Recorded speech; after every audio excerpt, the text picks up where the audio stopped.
Whoops. 1, 2, whoops.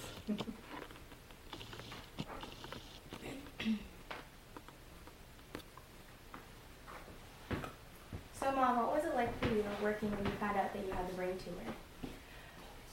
It was devastating. I thought the worst. The doctors were not sure that it was benign. There was a 95% chance that it was benign. The other 5 was that it could have been cancerous. My stress level hit the highest, and of course you start assuming the worst. I prepared myself for the inevitable. Surgery was recommended immediately because the tumor had gone undetected for so long. It was to the point where I had, it was resting against nerves that it shouldn't have been, and I had an episode where I had passed out. It just felt like someone had knocked the life out of me, and I fought. I needed to fight for all that was dear to me. You were young at the time, very young. You were 4 years old, barely 4 years old, and I just needed to be there for you. And that's all I prayed for, to just get me through this so that I could see you. And I say this to everyone, just grew up and graduate high school, and I was given that. How did it affect your performance in the workplace?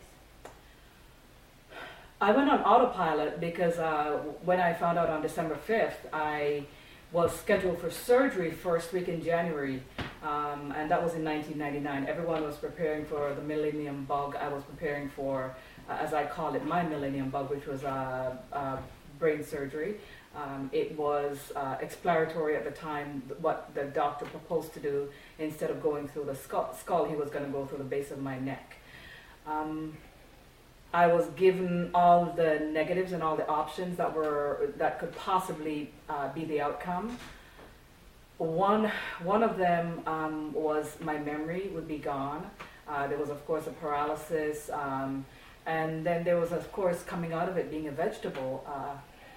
But thank heavens, I had a supportive family, a very supportive family, and I also had a very supportive workplace.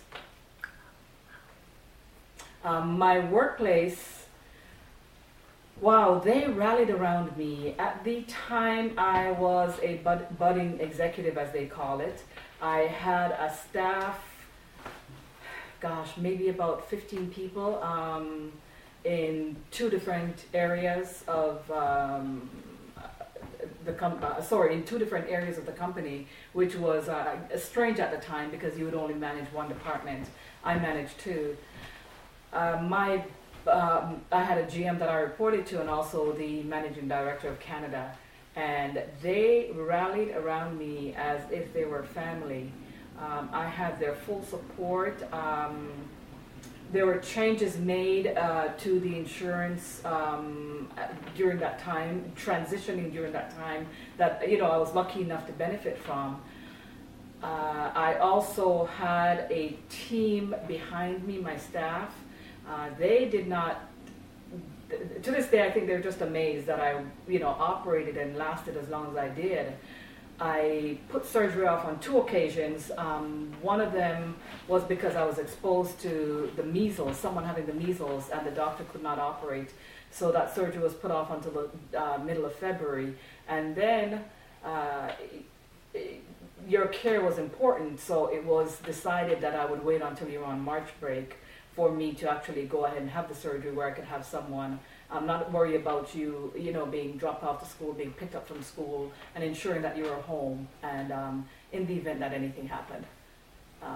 But my workplace was awesome. They were simply awesome.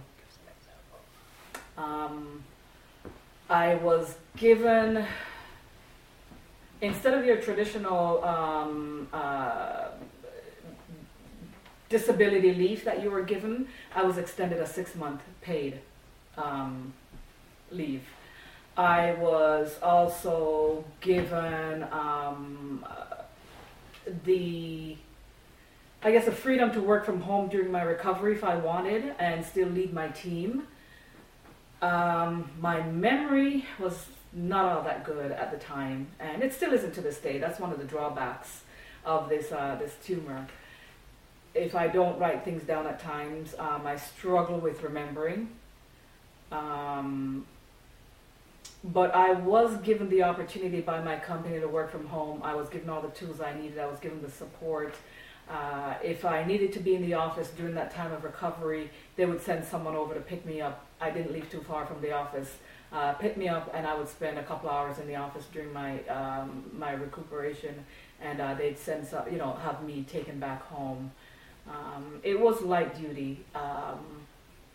There was no stress. I was, of course, exempt from all the managerial duties that I needed to yet. I was also given, things were brought to me by my staff to make decisions on, as long as they would not affect me adversarially. How did it affect you financially?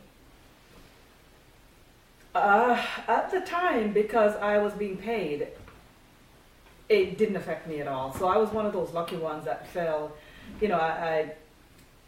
I guess I had good insurance at the time, and also I had good staff, a good company to work for at the time. So it didn't affect me financially on the top side. Looking back at it now, what would you tell others to prepare in an event of? Oh goodness, sorry. Looking back at it now, what would you tell others in a similar situation to prepare themselves? You can never tell anyone how to prepare for surgery such as this. Everyone's experience is unique. I over-prepared, I believe. I had good family support. I expected the worst and prayed for the best. You have to be positive, because if you are gonna walk into this and think the world is gonna end, I think it's gonna be a drawback. Not to say that there were days when I wasn't feeling like, I had reached the end of my rope and it was the end of day, and I walked out of it. My face was physically distorted, and that to me, it was hard coming to terms with it. I lost my hearing. I've got, my balance is impaired.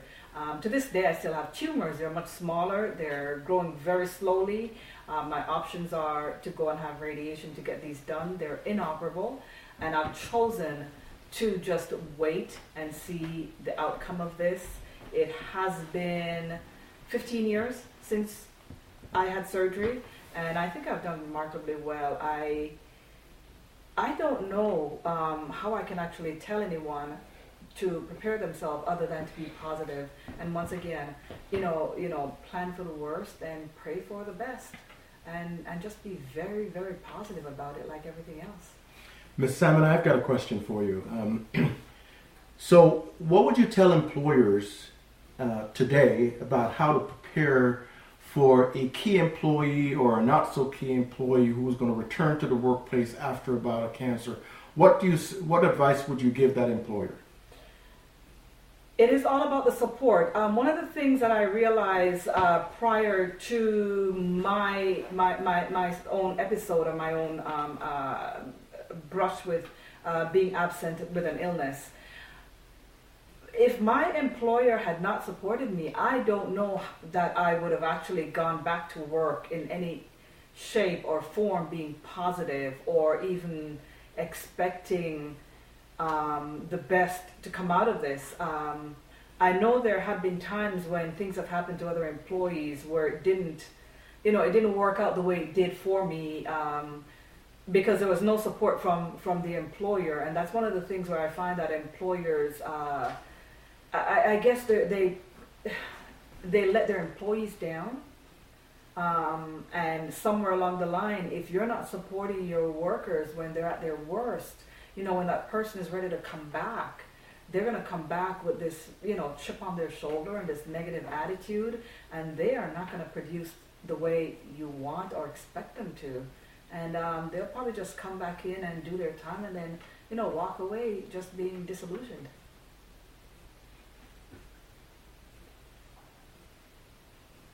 Anything else you want to add in terms of what specifically an employer can do for an individual who's coming back or even before they leave to go on surgery?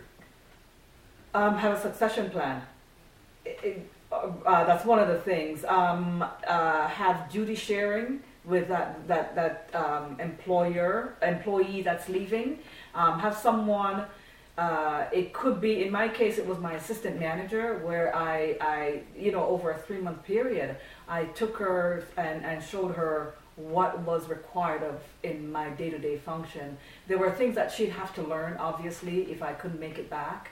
And then my employer made sure that my environment was not stressful. They slowly weaned me of my task, where, once again, during that time period, I had from December until middle of March to just divest myself of everything that I needed to do. And they made that transition very, very easy for me. And my task was shared. Everything was shared. There were managers there that I could reach out to in the event that, I felt that my assistant was not capable of handling it. And they were 100% prepared to step in for me. We had weekly meetings. Every Friday morning we'd meet, and I would give an update on where I was and where my assistant manager was. And we would assess her abilities and take it from there. My staff were already geared up for my so to speak departure, and there were times in the beginning when they'd walk around on eggs because they weren't sure, and they questioned why I didn't leave ahead of time. But to me, because it wasn't something that I probably had this tumor for years, obviously, and I was functioning as normally as I've always functioned. To me, at that point, it was just the fact that now I know that there's a brain tumor. It just didn't make any difference in my day-to-day role, and so I just continued.